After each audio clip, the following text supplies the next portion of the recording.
గజవదన గణనాథ నాథ గౌరీవరతనయ గుణాలయ గజవదన గణనాథ నాథ విద్యాదాయక బుద్ధిప్రదాయక సిద్ధి వినాయక హే శుభదాయక సిద్ధి వినాయక హే శుభదాయక ఐంక్రార గ్రీంకార రహస్యయుక్త శ్రీంకార గూఢార్థ మహావిభూత్యా ఓంకార మర్మ ప్రతిపాదినిభ్యాం నమో నమః శ్రీ గురు పాదుకాభ్యాం నమో నమః భూమౌ స్ఖలిత పాదానాం భూమిరేవావలంబనం త్వయి జాత అపరాధానాం త్వమేవ శరణం శివే త్వమేవ శరణం శివే.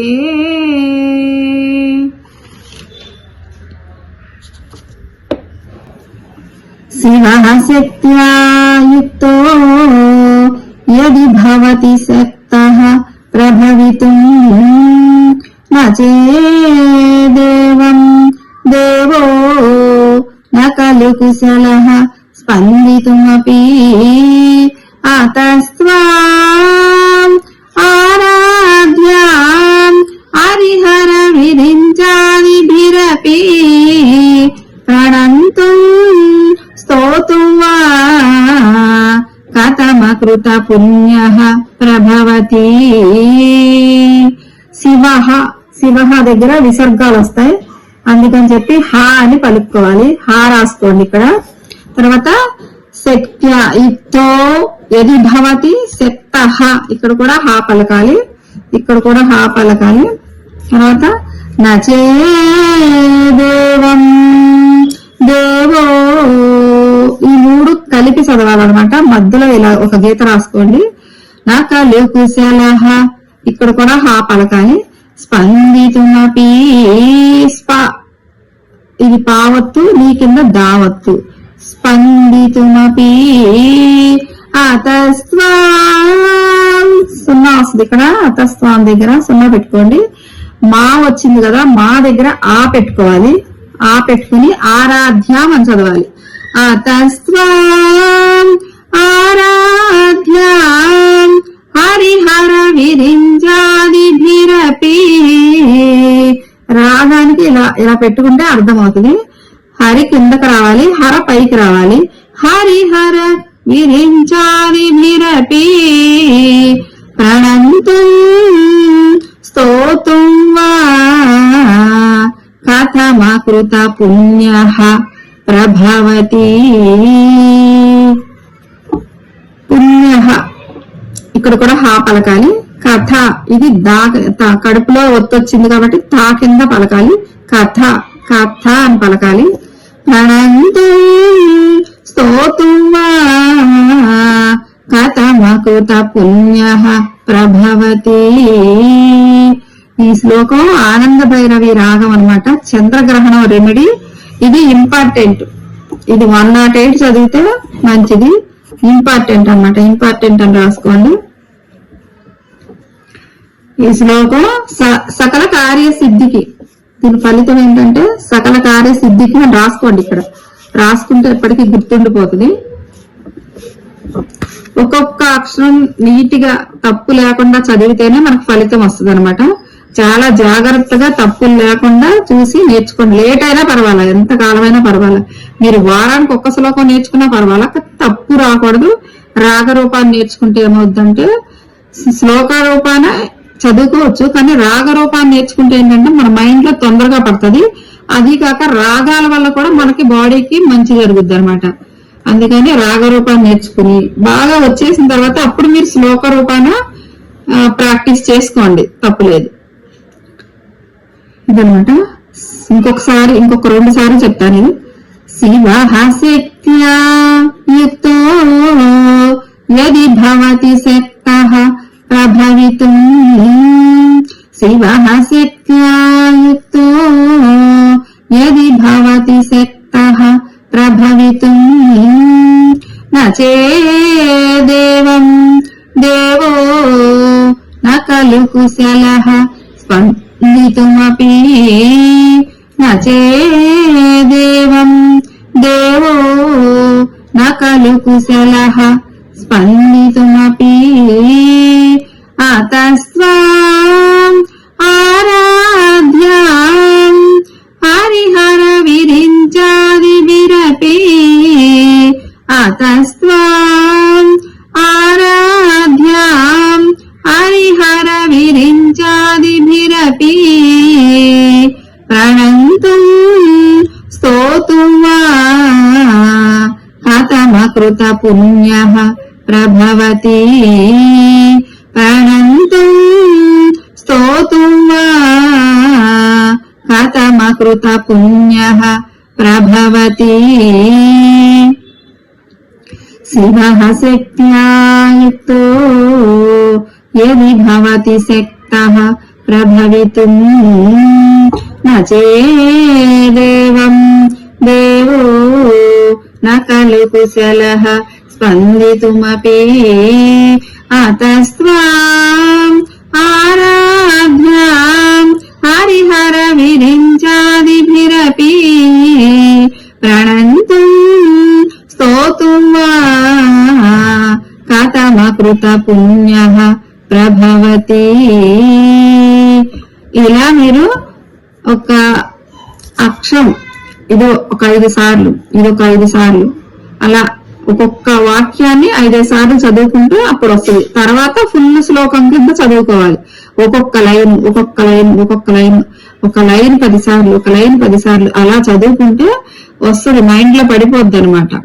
ఏంటంటే ఇప్పుడు కాస్త ఎప్పుడుగా మైండ్ లో పడితే ఏమవుతుందంటే కంఠస్థం నేర్చుకోవాలి. మనం ఏదైనా నేర్చుకుని ప్రాక్టీస్ చేయకుండా వదిలేస్తాం కదా, అలా తప్పది. ఏదైనా నేర్చుకుని కంఠస్థం బాగా పట్టామనుకోండి, మనం బుక్ తో పని లేకుండా చదువుకోగలగాలి. ఎప్పుడన్నా ఏజ్ అయిపోయినాక కళ్ళు మసుకొస్తాయి, తర్వాత మనకి చెవులు వినపడవు. అలాంటప్పుడు కూడా మంచంలో మనం పడుకుని కూడా లోపల మననం చేసుకుంటాకి, లోపల చదువుకుంటానికి వస్తుంది అనమాట. బుక్ చూడకుండా చదవగలగాలి అనమాట. అందుకని ఇవి దేవుళ్ళు రాసినవి, ఆది శంకరాచార్యుల వారు రాసినది మనకి గ్రంథం.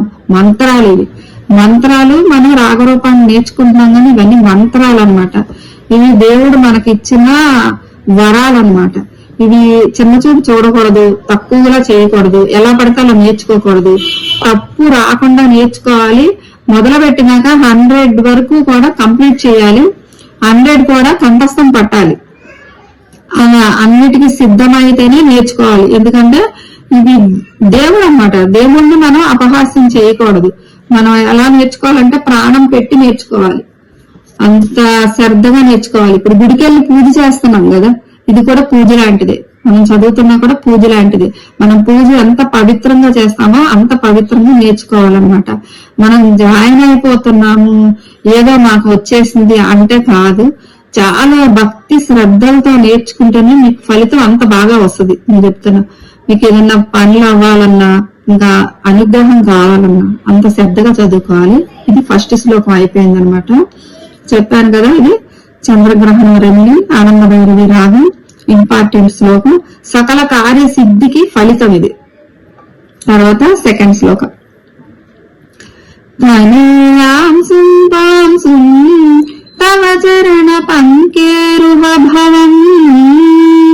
ధనీయాంసుం పాంసుం తవ చరణ పంకేరుహ భవం. విరించి సంచిన్వన్ విరచయతి లోకాన వికలం. విరించి, ఇక్కడ కూడా హీ పెట్టుకోవాలి, హీ పెట్టుకోండి. విరించి సంచిన్వన్ విరచయతి లోకాన వికలం. వహత్యేనం సౌరిః కథమపి సహస్రేణ శిరసా